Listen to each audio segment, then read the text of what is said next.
ఇవాళ అంబేద్కర్ కళాక్షేత్రం ఇవాళ అమరావతిలో భాగమైన ఈ విజయవాడలో చక్కటి ఒక కళాక్షేత్రాన్ని తయారు చేసి మనకు అందజేసిన గౌరవ ముఖ్యమంత్రి నారా చంద్రబాబు నాయుడు గారికి ముందుగా ధన్యవాదాలు తెలుపుకుంటున్నాం.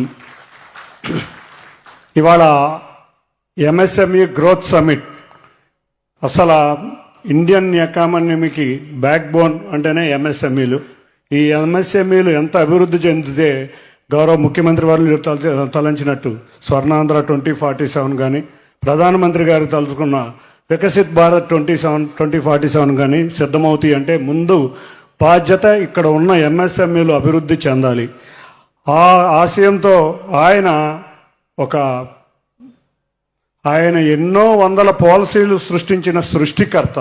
మనం చూసాం ఉమ్మడి రాష్ట్రంలో ఆయన ఒక పవర్ పాలసీ చేసినప్పుడు ఎవరు కూడా దాన్ని అర్థం చేసుకోలేని పరిస్థితులు.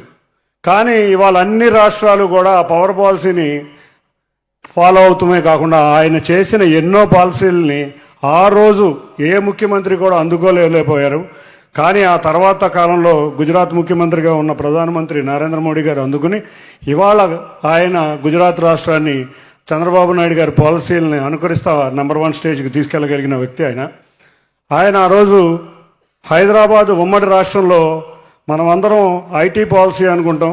కానీ ఆయన సృష్టించిన ఎన్నో ముఖ్యంగా మహిళల కోసం ఎలిప్ ఇవాళ ఎంతో సంపన్నులుగా మహిళా పారిశ్రామికవేత్తలు ఎదిగారంటే అది చంద్రబాబు నాయుడు గారి ఆలోచనల ఎలిప్ ద్వారానే హైదరాబాద్లో సాధ్యమైందని ఘంటాపథంగా తెలియజేసుకుంటాం. అంతేకాకుండా ఆయన ఒక ఇన్ఫ్రాస్ట్రక్చర్ ఇవ్వాలి, ఇవాళ ఈ ఉమ్మడి రాష్ట్రంలో ఉన్న హైదరాబాద్కు ఇన్ఫ్రాస్ట్రక్చర్ ఇవ్వాలి, అప్పుడే సంపద పెరుగుతుందని ఆయన ఒక ఔటర్ రింగ్ రోడ్ కానీ ఒక మెట్రో కానీ ఒక ఎయిర్పోర్ట్ కానీ ఇటువంటివే కాకుండా చినోమ్ వ్యాలీ ఇవాళ ప్రపంచం అంతా ఆపదలో ఉన్నప్పుడు కరోనాని వ్యాక్సిన్ తయారు చేసిన మొట్టమొదటి సంస్థ భారత్ బయోటెక్. ఆ రోజు ఆయన సృష్టించిన జినోమ్ వ్యాలీలో పుట్టిన సంస్థగా చూసుకుంటే మనం నిజంగా చాలా గర్వపడాల్సిన విషయం. అటువంటి ముఖ్యమంత్రి గారు మనకి వాళ్ళ ముఖ్యమంత్రి అయినందుకు వాళ్ళ ఆంధ్రప్రదేశ్ అంటే ఒక బ్రాండ్ సిబిఎన్, ఆయన ఉన్న ఒకటే బ్రాండ్ సిబిఎన్. ఆయన వల్లే పెట్టుబడులు ఇవాళ ఆంధ్రప్రదేశ్కి అన్ని ఇవాళ 2014లో విడిపోయిన రాష్ట్రంలో కానీ 2019 నుంచి 24 నుంచి దగాపడ్డ రాష్ట్రంలో కానీ పెట్టుబడులు వస్తున్నాయి అంటే అది బ్రాండ్ సిబిఎన్ ద్వారానే అని చెప్పి మీ అందరికీ తెలియజేసుకుంటున్నాం. ఇవాళ ఎంఎస్ఎంఈ పార్కులు 175 నియోజకవర్గాల్లో ఎంఎస్ఎంఈ పార్కులు పెట్టాలన్న ఆయన వినూతన ఆలోచన. ప్రతి ఇంటిలోనూ ఒక పారిశ్రామికవేత్త రావాలి, ఎన్ ఎంటర్ప్రెనర్ ఇన్ ఏ ఫ్యామిలీ అనే నినాదంతో ప్రారంభమైన ఈ ఆలోచన రేపు రాబోయే కాలంలో ఎంతోమంది యువ పారిశ్రామికవేత్తల్ని మనం ముందుకు తీసుకురాబోతున్నాం.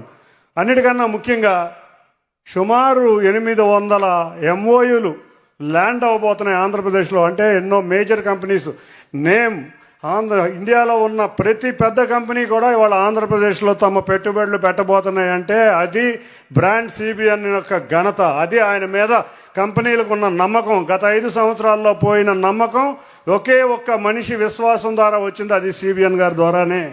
అది దానికి మనం ఆంధ్రులందరం కూడా దానికి గర్వించాల్సిన విషయం. సుమారు ఈ 2 సంవత్సరాల్లో సుమారు 35 పాలసీలు వారి చేతుల మీదుగా రిలీజ్ అయినాయి. దాంట్లో రకరకాల పాలసీలు, రకరకాల ఇండస్ట్రియల్ పాలసీలు కూడా రిలీజ్ అయినాయి. వీటిలన్నింటినీ కూడా మనం అందిపుచ్చుకుని మన భావితరాలకు చెందిన యువకులందరూ కూడా ఎన్ ఎంటర్ప్రెనర్ ఇన్ ఏ ఫ్యామిలీలో ఎంఎస్ఎంఈల ద్వారా దీన్ని సిద్ధించాలని మరొకసారి తెలియజేసుకుంటున్నాం. అన్నిటికన్నా ముఖ్య అంశం ఇవాళ భారతదేశ చరిత్రలోనే 15 billion FDI Google artificial intelligence ద్వారా వచ్చిందంటే అది మన చంద్రబాబు నాయుడు గారి యొక్క ఘనత. భారతదేశ చరిత్రలో ఇంత పెద్ద ఎఫ్డిఐ కూడా ఏదీ లేదు. రేపు రాబోయే కాలంలో రిలయన్స్ కూడా ఏఐ డేటా సెంటర్లో 17 బిలియన్ పెట్టుబడి పెట్టబోతున్నాయి. ఇటువంటి పెద్ద పెద్ద సంస్థలన్నిటినీ ఆదర్శంగా తీసుకుని మన ఎంఎస్ఎంఈలు కూడా వాళ్ళ ఆసరాగా తీసుకుని గ్రో అవ్వాలని కోరుకుంటున్నాం. వైజాగ్ చూస్తున్నా కానీ, అనంతపూర్ చూస్తున్నా కానీ, తిరుపతి చూస్తున్నా కానీ, అమరావతి చూస్తున్నా కానీ ఆయన 20 సంవత్సరాలు ముందుంటారనే దానికి కారణం ఇవాళ green energy, ammonia, quantum computing, AI data centres, అన్నిటికన్నా ముఖ్యంగా డిఫెన్స్ ఏ స్పేస్ సిటీ ఇవన్నీ కూడా వారి ఆధ్వర్యంలో ఆంధ్రప్రదేశ్కి రాబోతున్నాయి. కాబట్టి వాళ్ళు ఉన్న ఎంఎస్ఎంఈలకి బోర్డులంతా పని కల్పించే విధంగా పెద్ద పెద్ద ఇండస్ట్రీస్ అన్నీ వస్తున్నాయి. మనం అందరం కూడా యూటిలైజ్ చేసుకోవాలని కోరుకుంటున్నాం. ఇక క్లస్టర్ ప్రోగ్రామ్ నిజంగా ఇవాళ ఎంఎస్ఎంఈలకి ఊతం ఇచ్చే విధంగా ఒక కామన్ ఫెసిలిటీ సెంటర్ ఎవ్రీ క్లస్టర్లో కూడా ఈ ఎంఎస్ఎంఈలు ఉపయోగించే విధంగా ఒక కామన్ ఫెసిలిటీ సెంటర్ విధంగా ఒక పాలసీ రూపొందించారు.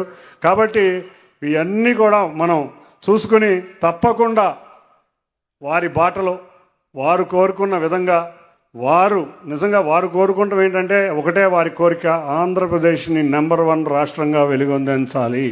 తప్పకుండా వారి ఆశయ సిద్ధంలో మనమందరం కూడా కృషి చేస్తా మనం కూడా ఈ ఎంఎస్ఎంఈ సమ్మిట్స్ అన్నింటినీ బ్రహ్మాండంగా వాడుకుంటా ప్రతిదీ కూడా ప్రతిదీ గవర్నమెంట్ మీద ఆధారపడటం అనేది చాలా ఇబ్బందికరమైన పరిస్థితి. ఇవాళ గవర్నమెంట్ గత 5 సంవత్సరాల రాక్షస పాలనలో ఇవాళ ఆర్థిక పరిస్థితి అందరికీ తెలుసు, అంతంత మాత్రంగానే ఉంది.